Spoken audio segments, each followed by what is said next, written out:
Hi everyone, welcome back to another Window Chats with Robyn. Very excited, we have Jeni Walls today. Oh my gosh, haven't seen her in a while in person. Fabulous woman. So hope everyone's having a good weekend. I've been a little obsessed with Clubhouse, so that's been my weekend, and it's awesome. Oh, okay, she's here. Oh, be cool. Jeni, oh, let's invite her. Send request. Oh, okay, be cool. All right. Be cool. Why? I don't know. I talk to myself. I get excited for all the guests coming on. I don't know. This Instagram Live is always a journey with me. Yeah, I realize like I haven't done all of my makeup and it's like you can tell. I don't know. I'm looking. I've got a yellow hue on my face. I think it's my lighting. I don't know, man. I don't know. Should I? Let's just. Here, you can add a filter. Wait, I want to see why if this Sika does what she does. Oh yeah, God. that didn't help at all. All right. You know what? You know what? You're promoting like just being you, and that's what I love about you. Yeah. What is happening? Oh my God! What a hot mess. Hi, gorgeous. Hi. Thanks so much for doing this. I was so excited. I love to reach out to people, and you're just, yeah, I'll do it. And I'm singular sensation, and you have so much going on. You have so much going on. I am gonna just keep watching you play with your hair. I love it. It's so when I'm at my mom's right now, and we're in a green zone now because it's a very small town, and my hope was before season 2 dropped, I'd be able to get a haircut. But they're booked until like 2023 at this point. So we're at that point in the Drag Race episode where they're all getting ready and they're like half done. So it's like, it's a thing. But I learned, Robyn, actually, and if you watch Singular Sensation, you'll notice I play with my hair a lot. And lightheartedly, we turned it into a drinking game. But it's actually like an anxiety, like tick. It's a yeah. I can see that. Which is interesting. Yeah, I didn't realize that was a thing. But they're like playing with your hair. I was like, oh, okay. But sometimes your hair is in your face. You have to move it. So I get that. Well, yeah. This I don't know what's happening here. Sorry, you deserve I have no advice. This is.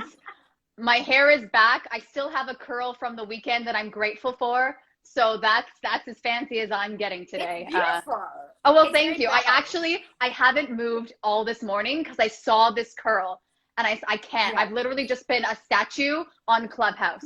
Just like, this is my hair. It's good. It's going to be okay for Jeni. And yeah, that's the only reason why I didn't work out this morning.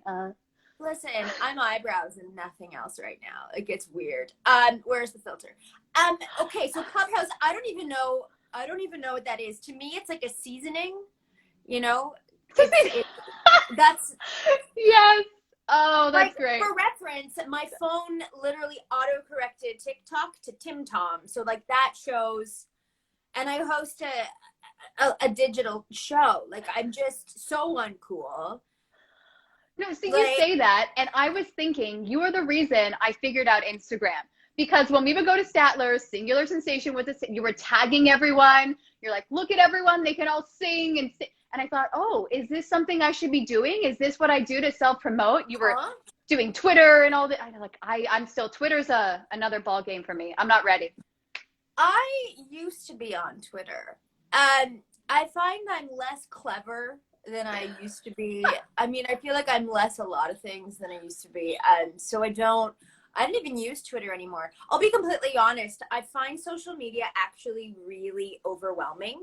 And I feel like during the pandemic, it's only gotten more overwhelming because it's literally like our entire world. So before everything kind of went from here to here, I stopped using Twitter because I was like, I'm trying to live my life. And I'm trying to establish my career and keep moving forward. And then I'm also trying to like establish and maintain this online persona. And I feel like there's a pressure to be like, especially with Twitter. I love Instagram because it's just like, this looks cool. but Twitter is like, I have to be witty, and there's a pressure, right? And I think I made the decision. I was like, no, I'm not doing it. And I appreciate people that do, because it's a great outlet for creativity. But I just, I'm genuinely nervous I'm going to write the wrong thing in Twitter, because what's funny in my head, people might not find funny. And I'm just so worried about putting something out there that is not well received. And that's like, if anyone's actually looking at my Instagram feed, I legitimately just keep deleting things from it. I have no idea what I said. I post it. No, I don't like it. I want a cleaner page. I don't know what to do. I do that on Facebook all the time. I'm like, nah. Because it's pressure, and like we need more of that right now. Yeah, exactly. No, no, thank you. Yeah. No, it's like qualitative risk. I'm literally all eyebrows right now. This is so distracting. Just go cousin it and just full. Listen, I spent a hot second as a Sia impersonator. It was the best. The best. Lady Gaga was cool too, because it was just sunglasses. But yeah, Sia, I get why. I mean, I know there's a lot of reasons why, but I get it. I'm like, maybe I'll saves a lot on makeup. It's great. I mean, there are many things. Wearing a mask is cool that way too, and you get sunglasses, and it's like all of a sudden, I hate to say it, I'm not happy about what's happening right now. But you have to find, I think, things to laugh about. You have to find things to be grateful for. And so for me, I'm like, I get to just walk around with my hood up. I'm like the invisible man, and it's great. But that's a very anxious person talking. So I it's like you gotta find a way to laugh about it, and that's it is no, but it's crazy. I know. I don't even know. I ran into someone the other day. We're just walking outside, and I don't even know how to have a conversation when I see someone in person. I was so awkward. And even if they were being, no, you're not awkward. I'm like, I know I'm awkward. This is uncomfortable. How do we start the conversation? Hello?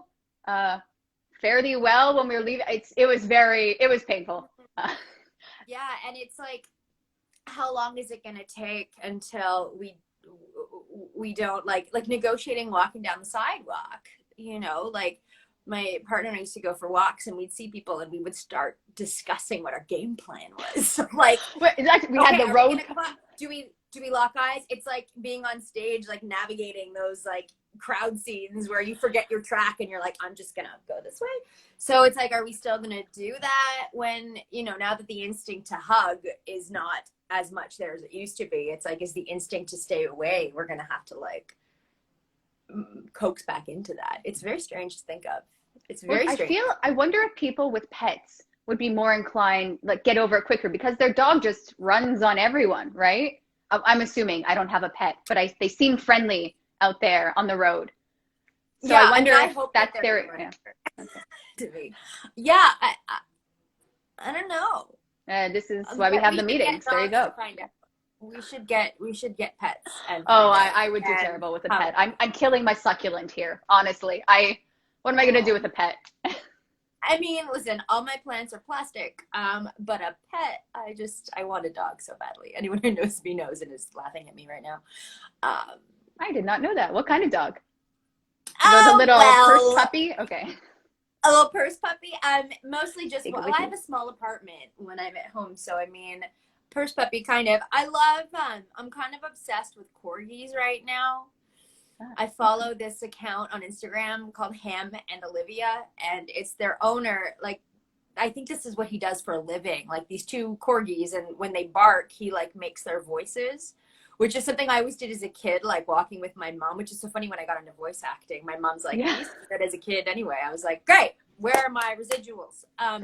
So I love it. He's taken their barking and he makes them talk. It's hilarious. Like, thank God. That's the only thing I know about TimTom or TikTok, whatever you want to call it. That's what it is. My friend Leah, who's like a social media superstar, who we're featuring on the show tonight, actually. She was like, no, it will forever be called TimTom now. It's a lot better that way. I'm not cool. It's fine. No, it's the Canadian version. It's like Tim Hortons TimTom. There you go. Canadian TikTok. There you go. Not to be confused with Tim Tam, which is a cookie. Yeah.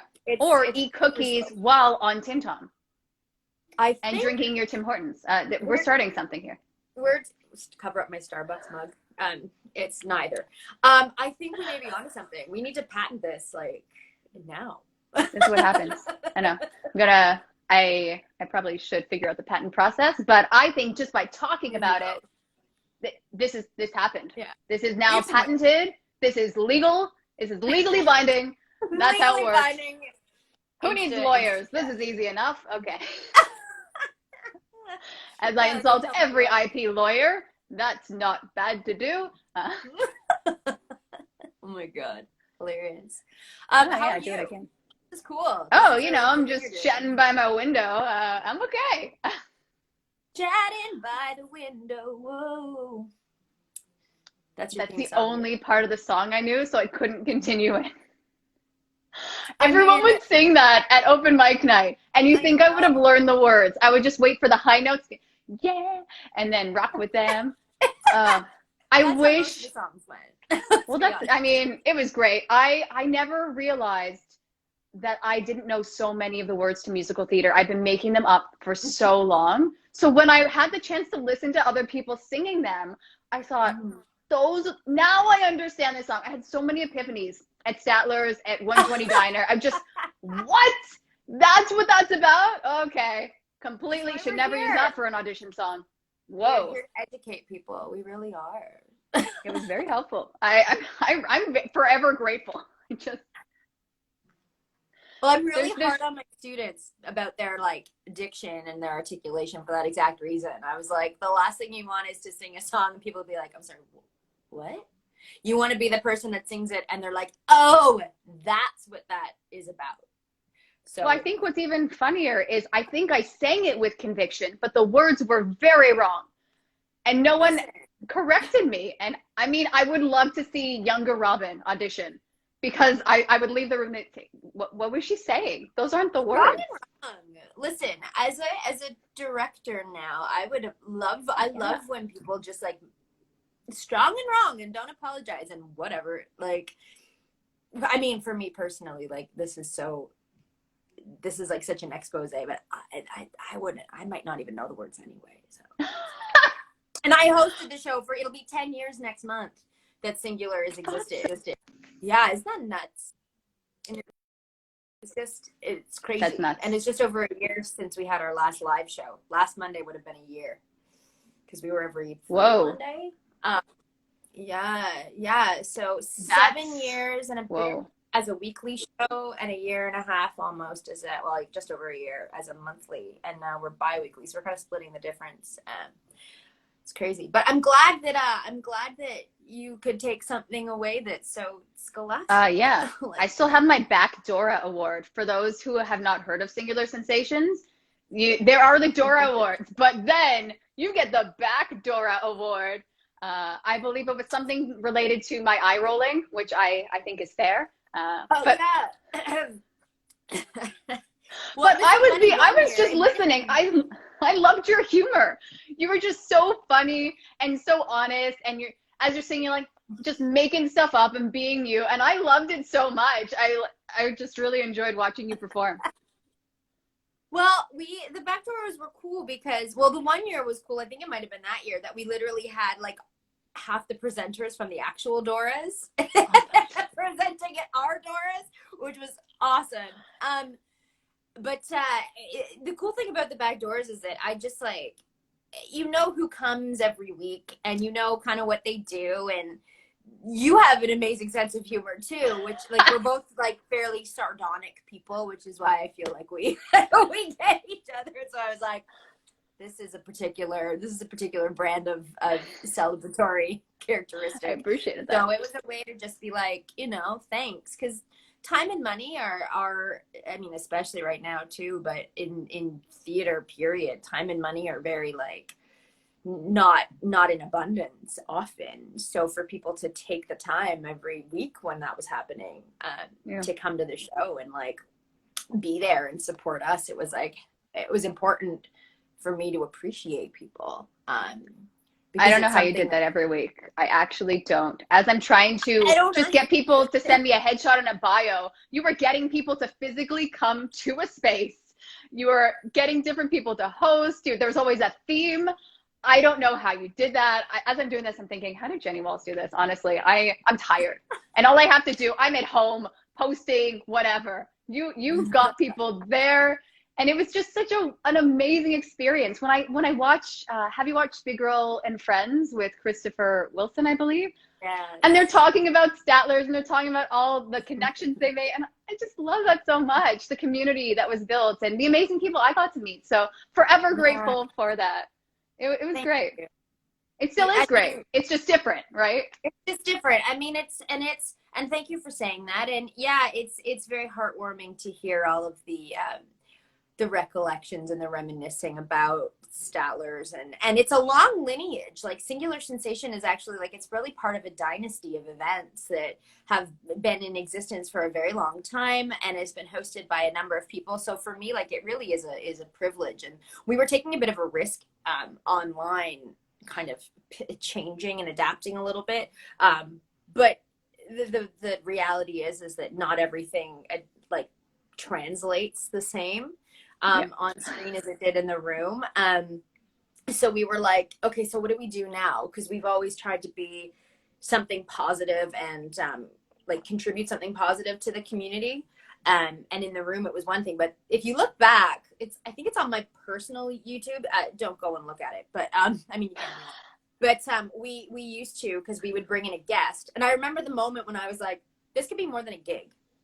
This could be more than a gig, like hosting it when Statler started in the really early days. And when I decided that's when we started bringing in like guests and doing cross promotions. And I had been a producer for Fringe artists for a while at that point. And like, I became a producer in order to perform. Like, that was just kind of how it happened. Yeah. And so we would have like these video interviews with guests. We would sit down, we would talk about what their project is. They would come on the Monday, they would perform. So really, like, this is kind of a way of going back and kind of bridging the two of them together, because a lot is happening in theater right now, but not everybody wants to sing right now. Not everybody is in that space, because especially near the beginning, it was like, I should be singing in this show, on this stage, at this theater, right? And we've tried to kind of, you know, our slogan is like flow with the go. And we're like, okay, so where do we fit right now? And we've changed and we've evolved as like time has gone on, and we're starting season 2 tonight. And we've broken it up into 3 really specific sort of segments. So producer, I'm like, let me pitch you the show. But we have our community feature, which is talking to people in our business about, you know, new theater collectives, or continuing a conversation about the importance of like inclusivity, what new collectives are coming. Tonight we have the Disability Collective. We have another new segment called that's the segment we've already had.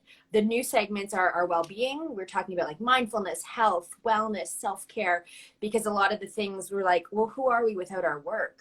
What do I do with myself now? Because our work is so 24/7, so all-encompassing. And when that's gone, it's like, now what do I do? So this segment is just dedicated to us as people. And tonight we have the Canadian Green Alliance, and because they have a Sunday morning movement thing that they offer, program offering Sunday mornings, real good language walls. And then we have a world segment, because we were like, there's a lot happening in the world, but it's really overwhelming. So how do we provide something that's accessible and that contributes something to people's knowledge and how people can get involved in things that are happening? So tonight, we're so lucky we have the Reach Out Response Network founders. They are a mental health advocacy organization, and they are big advocates for this pilot project the City of Toronto is doing, that would see non-police response to mental health related 911 calls. So we're talking to them, but we're going to talk about like the mental health system in general, especially during pandemic, especially like it's such a fracture. There's so many fractured systems that I think we've really gotten a peek behind the curtain during the pandemic. So we're going to try and like break them down by each episode having a bit of a segment, just touching base with the world outside. So we're trying to go like within the community, within ourselves, and then the world at large. And then, you know, musical performances, of course. Whatever, yeah. Whatever. But we have a JJ Gerber who's amazing, who's coming on tonight. But like, I don't know how people are going to feel about it. I hope people like it. There's nothing really like it that exists online right now in our, you know, it's different from a Big Girl and Friends. So it's cool that there's space for everyone. Everyone's doing a slightly different thing that celebrates different aspects of our community, which I think is amazing. Which is exactly what the business was like when we were all at different theaters doing different shows. So there is room. And so we were like, so in the space that we're taking, what do we do? And so that's kind of what we're trying out. And we've got a video featuring Canada's Drag Race, Tynomi Banks, tonight as well. So that's going to be fun. Sorry, I just took over your whole No, this is, I want to hear the pitch. I'll try and crop out a little clip it and share it too. I just want to keep promoting. I love what you do. I love the focus. I think Statler's was the first place where I heard people openly talk about mental health and all their struggles. And there was such a vulnerability there that was so I just appreciated it so much. Everyone being so open and honest. You know what? I'm not doing okay. It may seem like I'm okay, but I'm not. And it just was so refreshing versus a lot of fakeness. I'm fine. Here's my social media. Everything's cool. It was just such a nice switch. And I love that you're still promoting this mental health awareness and just trying to get the word out. Thank you. Thanks. I mean, I think I've never been perfect and polished. And I have my own struggles that I've always been fairly transparent about because I know that I wasn't the only one. And so I was like, if I'm leading this, you know, clubhouse of my own, which you still need to explain to me what clubhouse is. But yeah, I was like, if we're going to do this, let's do it. Let's make it a place that's really safe. Cause I've had some experiences like a long time ago in the community, like I'll say it, where I felt, you know, and I don't think they were people that were actually performers, but people that were like observing this, like a community event. And I felt very, very judged and very like, it was just, yeah, I had an experience and I was like, it made me feel really awful. And I was like, I will never allow that in a space. If I have control of a space or I'm able to like establish a space, nobody will be allowed to feel the way I was made to feel. And like one of the first cabarets I did at Statler's, I thought it was a cabaret and there's talking and there's singing and some guy was like, shut up and sing. And it like shut me, it just shut me right down. Now, like, bring it. Come for me, I dare you. Oh my God, I'm losing my voice. It's hilarious. Weird. No, but that was the hard thing to get used to when I never understood, okay, so I'm singing, but other people are talking. It was such a weird concept to grasp. And but then there was such a respect at certain points too, where most often, except for the occasional yelling person, people would be quiet, let you sing, continue to talk. But that's also what you fostered. That was that respectful community, right? So yeah, we tried to anyway. But I love that you just push through. People are heckling you, and you would just heckle back. At least that's when I was there, and you just and you always had a comment. Yeah. You were on. I love this. You can throw. I mean, you still hear it, but I couldn't tell that you were fazed by it. So yeah, it took a while, but now I'm just like, okay, you come up and do this. Go for it. Because it's not as it takes a lot of work to make it look easy. I'm not gonna lie. You know, it's something that I've happened to, I don't know what is happening with my voice all of a sudden. Did you do your vocal warm-ups before this? Yeah. Oh, I was joking. I didn't do any. Okay. Oh, I'm freaking out right now. Oh no. Like oh, no. I've the past few years I have had some like vocal stuff, but like I went and did some like rehabilitation and all this kind of stuff. So this is like the first time. This happened at a back doors once. My voice just went completely gone. Was that after you did a show? There was one time where you had done a show, or I can't remember. You were on vocal rest at one point or something along those lines. And I thought, it's so weird. I know what she sounds like, but it's very Little Mermaid right now. But you're still very expressive. So I still got what you were trying to say. Yeah, it's really interesting because my like kind of health was like my journey with that, and my journey with my mental health, I think, has been so public. It's been out in the open. Like, you can't hide when you have a vocal issue when you host a show every week, right? Yeah. And I was touring a lot at that time as well. But yeah, it's humbling, but also you're like, all right, if I'm not perfect, I'm not gonna encourage a culture that has to be, because I'm obviously not. So that's just never been where I've lived. And if one of us is dealing with it, chances are other people are too, you know. For sure. But by being that open, it almost encourages other people to realize, hey, I don't have to be perfect. And still, well, Jeni is super successful. So if I'm not perfect, I can be just as successful. I love it. Yeah. No, you just do everything. I love it. This isn't around. I'm going to make an opportunity for myself. And it's great. Thank you. I mean, I'm tired. She's getting old, you know, but I'd like to think that, like, not that old. I mean, right. I'd like to think that what we've done has had some sort of impact or leave some sort of footprint so that people can kind of take it and run with it, right? You know, and when the world goes back, what will singular look like? Like, who knows? Now that we have an online presence, we've had a live presence, it's like kind of exciting. It's like, what do we do next? Which is crazy 10 years in to be like, you can still kind of reinvent who you are and you're not stuck with like one thing, which I think me doing any number of things, doing a lot of stuff, while it's tiring and has its, you know, drawbacks, also, it's really helped me, like, at a time like this, where I'm still able to do certain things while I'm not able to do other things. But you know, the idea of being flexible and evolving and changing and not being attached to, well, this is what it is, so it has to stay this no matter what. It's just, in my experience, it's not realistic. So that, I think, has worked in our favor, being like, okay, what is the climate? We're here for the community. You know, for me, it's like a form of service for me, which is very important to me. Being of service is a very important part of my life. So it's not about me, right? It's like, what does our community need right now that we can provide?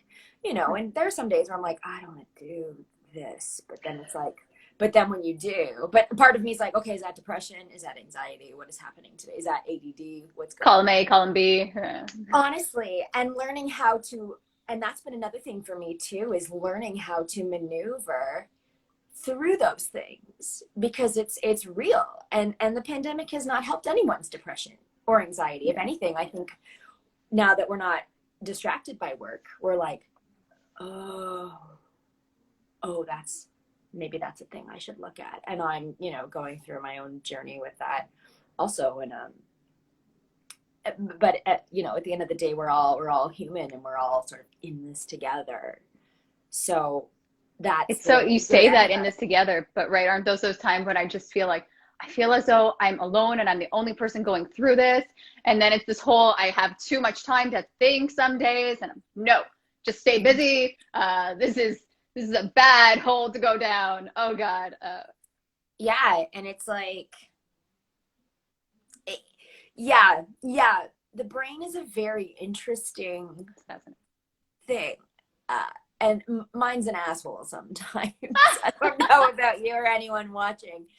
But sometimes it's, you know, like mind over matter. I'm like, okay, so telling somebody with mental illness it's mind over matter, like, shut up. Okay, do you not like when Book of Mormon, turn it off like a light switch? That was a favorite saying of people that did not understand the mental process. Yeah, it's like, great, okay, cool. And I think we've come so far since then. And I think that I mean, that show, if only that was the biggest issue about that show. I know, as I'm saying that. Oh yeah, that show. A lot going on. Right?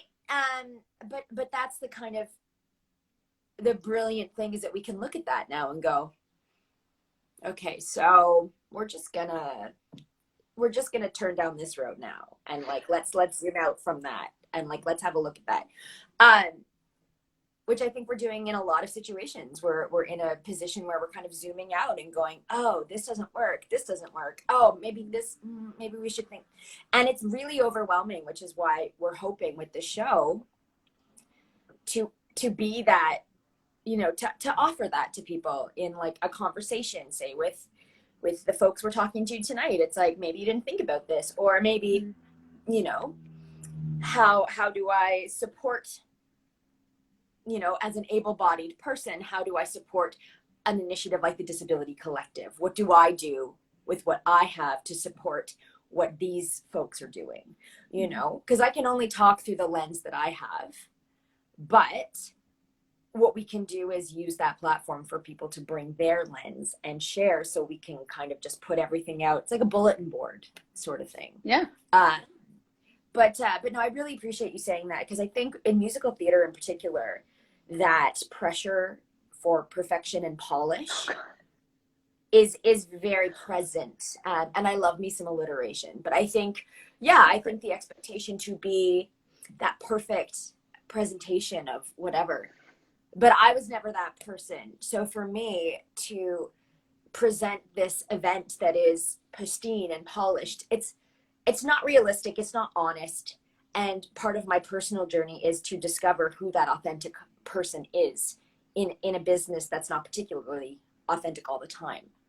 You know, there is a connection to that, but it's hard to stay connected to who you are when there is so much pressure to be part of this, you know, culture, this industry that's very much not necessarily that all the time. And I don't say this to disrespect my industry, because I have an immense amount of respect, but I think it takes a very strong body, mind, and soul to work through it, and to be able to negotiate, you know, what's real, what isn't, what's necessary, what isn't, and how do you guard, you know, your soul and your mind and your emotions? Because if you don't have that grounded sort of protection, it's very dangerous. It can be. And I'm sure that this is true in many industries. I just don't have experience with them. But for us to be able to be like, it's okay to just be where you're at, be who you are. It's good enough. There's no pressure. And it's like a Monday night. It's people's nights off. You know, so like, just let it go. You want to sing a song that has a bunch of swear words in it? I love it. You forget the words, the room will pick you up and sing you until you figure it out. And they will give you harmony, and they will give you love, and they will stand up for you at the end of the song and give you a standing ovation for messing up, because that's just part of it. Yeah. Right. And I think we need to normalize making mistakes. I've made a lot of mistakes. Like, I love your mistakes. I don't call them mistakes. I call them creative choices, because what you might have deemed mistakes, I thought that was genius, and I wish I would have filmed that. That's usually what happens. I don't know how she got there, and I loved it.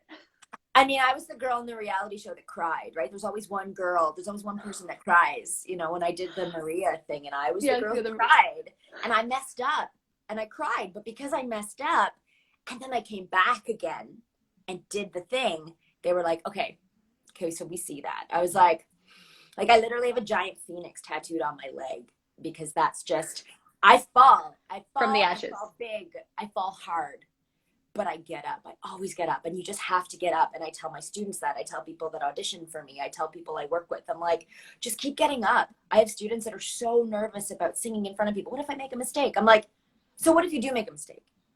You know, my therapist says the same thing to me too. She's like, so what if this worst case scenario does happen? I'm like, right. So what if you do make a mistake? I said, is your house gonna burn down when you're singing? Are you gonna drop dead? Is your dog gonna run away? Like, no, you're gonna take a second, and you're gonna keep singing the song, and everyone's gonna be proud of you. I'm gonna be proud of you. People are gonna cheer you on. I said, because like, people are watching you do it, and chances are they probably wouldn't try and do it at all. So you're already ahead of the game by just trying. And I feel like being raised in a culture of perfection and product and results, I want to bring something different in the culture that I'm able to contribute to. And that is progress, not perfection, which is a very like, you know, program thing, but I really stand by it. Is that we have to normalize mistakes and celebrate progress and celebrate effort. You know, like I know people shit on the participation ribbon, but like if your parent makes you join the soccer team and you don't even want to join the soccer team, but you do it, you deserve a ribbon. I don't care. You know, that's why we do the back doors. It's like you come here, you do the thing, you stand on stage, you do it, you bare your soul. Congratulations, that's huge. So to normalize effort and bravery and like persistence, I think is a game changer for me. So if we can be part of just normalizing that and like just showing up and that being enough, because sometimes like I don't want to show up at all. So for me, I'm like, okay, I'm here. Like I did my hair. I mean, I showered, and some days that's a lot. Like, and that's okay for it to be a lot. It's okay to feel wherever you're at. And I think it was Proulx Dow, who I absolutely love, who's been on our show, but he said in a workshop once, he's like, give 100% of wherever you are and be honest about wherever you are. If you're at 80, okay, you're at 80% today. Give 100% of that 80%, and that is enough. And I was like, amazing. Yeah. You know, that's my time. That's my TED talk. Like, I love that. I never heard that before. I know. Marin's on Wednesday. Yeah, I'll be here. Yeah, Proulx Dow he's a well of beauty and wisdom.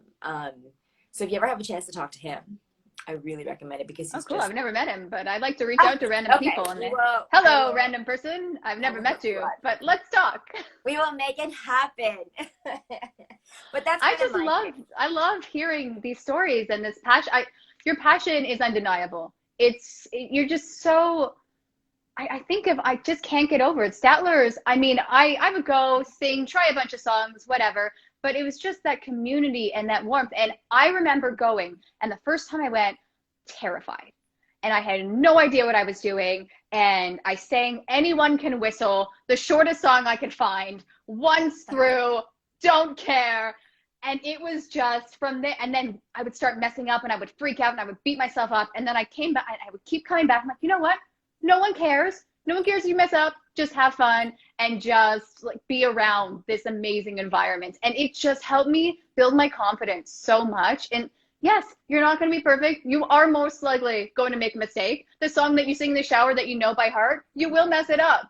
You will mess up Over the Rainbow, believe it or not. And the liberating thing is everybody's thinking the same thing. I hope I don't screw up. I hope nobody notices. They don't care about you screwing up. They're probably like, oh, thank God. Now I can just have fun. Yeah. Because when you make your passion your career, it changes.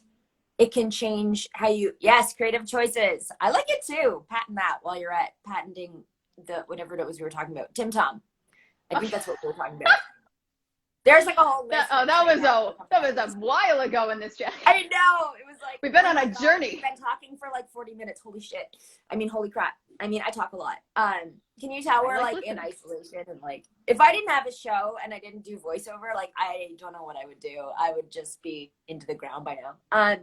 But shit, I don't even know what I was talking about. But yeah, everybody's worried about the same thing.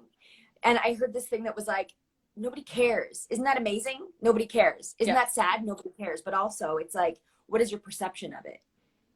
Which is why I say like try to find something. Yeah, perception is huge. Try and find something to laugh at, something to be grateful for. If you can do that every day, in my experience, like I do a gratitude list every day that I exchange with a friend. I do 3 things.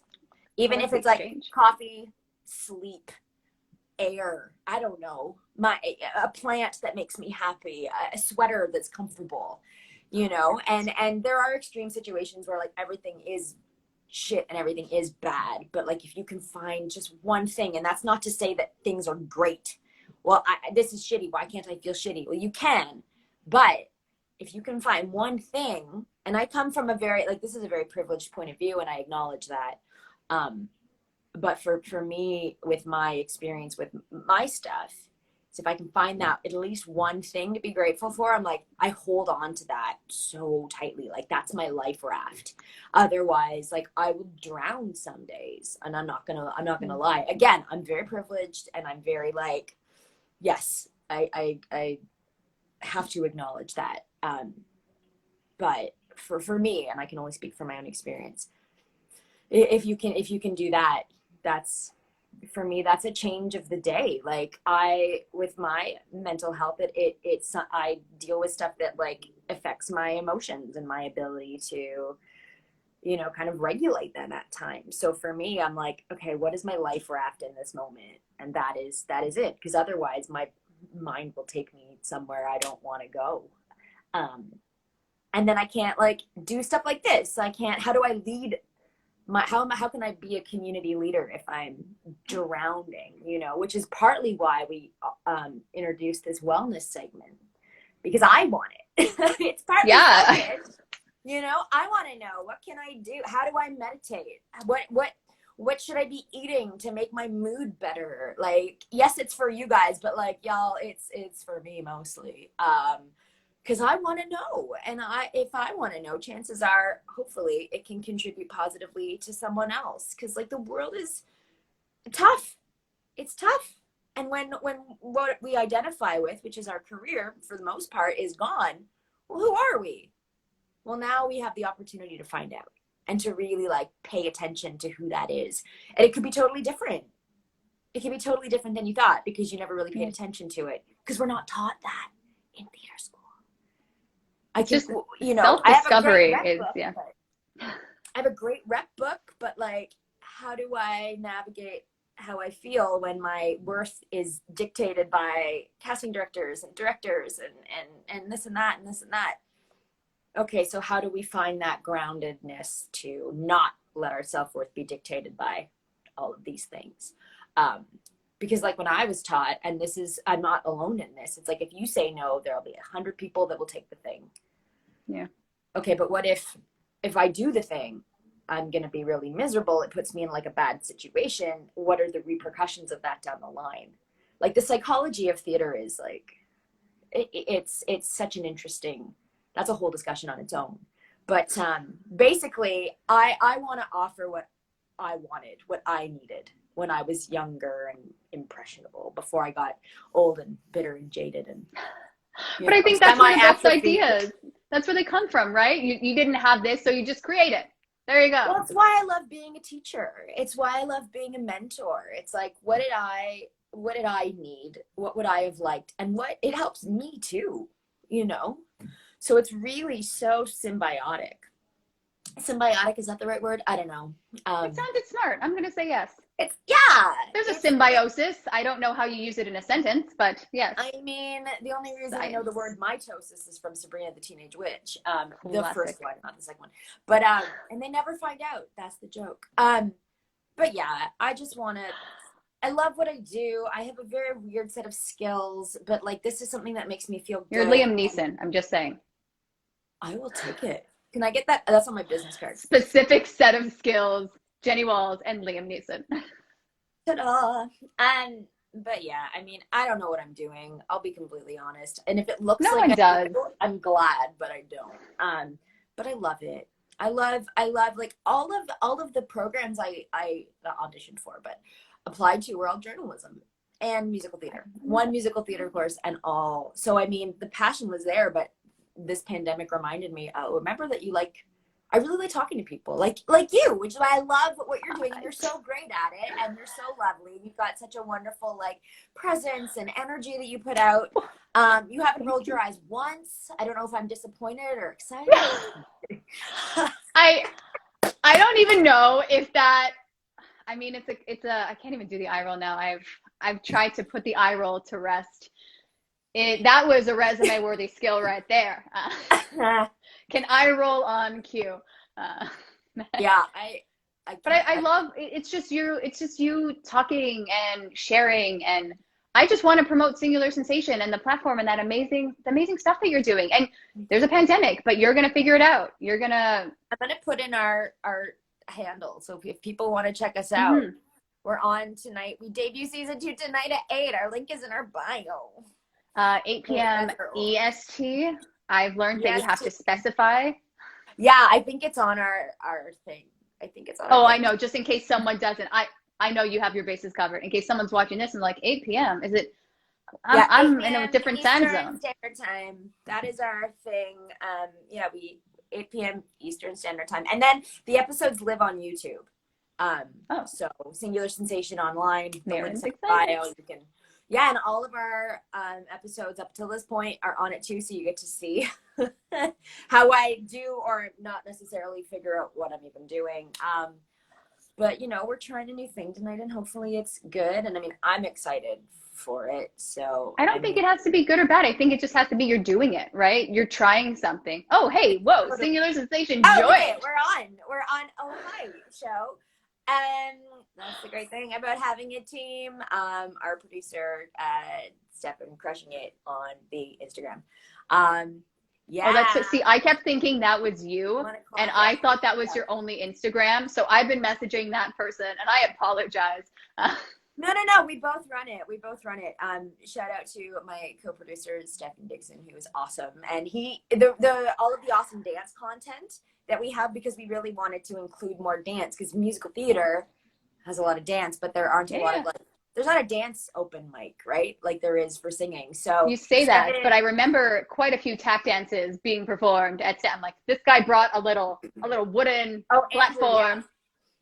Yeah, that was awesome. And he hosted the tap jam at the 120. But that was the thing. We were like, okay, so let's go further with this. So Stefan, who's a brilliant choreographer, he is in charge of all of our dance stuff that's happening on Singular as well. So we've got, thanks, Mom.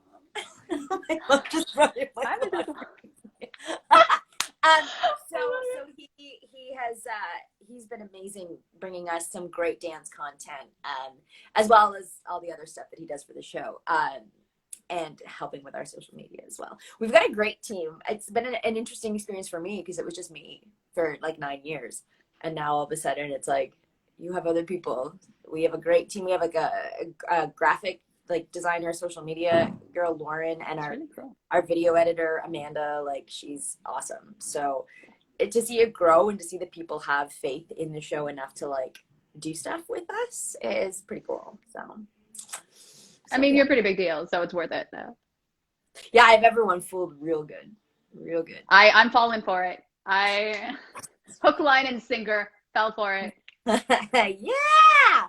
No, but it's great. The one thing I do miss, I love when you directed Rocky Horror. I've talked about that show many a time in this platform for me. Was the choreographer. Oh, really? Oh, yeah. That was great. That was just everything about that show. I don't tend to like that show, and I don't like to admit that, because that's such an iconic show. But I saw your show and I said, I understand why people like Rocky Horror Picture Show now.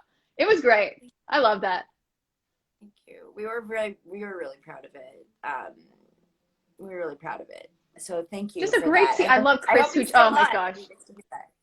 Yeah. No, it was lovely. That the journey that the audience came on with us, I was scared. I'm like, this is a little different, but it was a matter of what is the story of this show, and how does it look now? What does it look like now? Because it doesn't look the same as it did when it came out. So trying to replicate that, it wouldn't work. So we were like, and Stefan is so much to thank for that. The work that he did with me, helping me to realize this, and with all the movement that he did that was really, really customized to the cast. The work he did with Chris was amazing, because that was all Chris. It was so tailored to him, which is such a testament to him as a choreographer and to Chris as a performer, that they were able to, create that relationship that everyone just shone so brightly. And I was lucky to be part of it. So I'm glad that you enjoyed it. I see why people do and don't enjoy it, but the consensus was people seem to dig it, which is really nice. I dig it. Yeah. I hope it's not the last show I ever direct. I mean, didn't you do wigs for Legally Blonde? Weren't you just so you could always do wig stuff. I just love that credit. Yeah, I did wigs and hair, and that was the last. That was a lot of wigs. It was the first show I ever did was like, it was intense. I did all of the styles for every actor, and each of them had like 3 looks. I was like, sure, why not? That's very me. I'm like, yeah, I could do that. And then I don't sleep for a month being like, I don't know if I could do it. But just goes to show. See, try it. See what happens. Just say yes, see what happens. And then regret saying yes, and then go, oh God, I'm never saying yes again. And then say yes again. It's a cycle. Welcome to my career. Oh, this is great. I love chatting with you. I don't want to keep you. I know you have a lot going on. I don't want to keep everyone. Oh, kept you so long. I'm good. But no, I love chatting with you. Thanks for doing this. And everyone, 8 p.m. tune in, and you keep doing you. This is the worst part for me, is signing off. So I'm just gonna be awkward and not think about how awkward I'm being, because I'm in my head. Okay. I can be more awkward. Maybe I can be more. Should I be more awkward than you? Because I'm gonna. Thank you, Robyn. I adore you. Thank you for inviting me. You're the best. Keep doing what you're doing. You are so lovely. Oh, thank you. Okay. Bye. Bye.